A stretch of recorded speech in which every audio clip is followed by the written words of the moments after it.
Shopping alerts. Some big stores like Best Buy are keeping track of your return history, limiting what you're allowed to bring back and even issuing suspensions for what they call habitual returners. It's a story we first saw in the Wall Street Journal, and ABC's Becky Worley has more. The return counter, a staple to shoppers the world over, except for Jake Zacher. He returned a few things at his local Best Buy and was then banned from making any returns there for an entire year. I have a valid receipt. The boxes were unopened. He says he bought 3 iPhone cases in the same store over several months and returned them all within the policy window. The clerk at the counter just said, hey, you've reached a limit. I shouldn't have to walk out of there feeling like I did something wrong. Banned for a year for returning a few iPhone cases? Turns out Best Buy and other retailers use a company called The Retail Equation to flag customers who allegedly show signs of possible return fraud.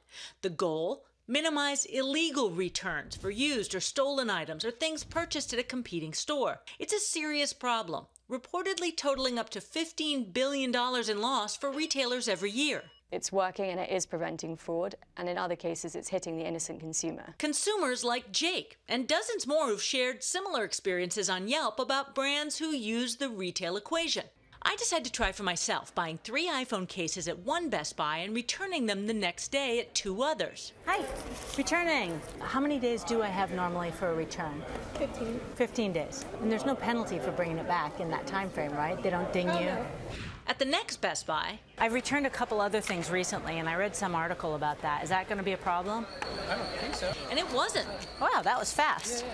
There was no mention of being banned from future returns. It's hard to know what triggers Best Buy's return algorithm, but clearly my actions didn't. Best Buy telling us we apologize to anyone inappropriately affected. We'll take a hard look at what we're doing and determine how we can make it better.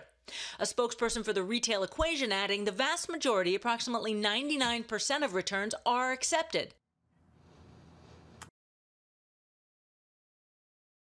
Experts say it's difficult to figure out exactly what triggers these bans, but some say returning a large percent of your purchase or returning items that tend to get stolen frequently, even returning just before closing time. Bottom line, it's hard to know, but Amy, it's happening. Yeah, it's good to know that it can happen and what you can do. Becky, thank you so much as always.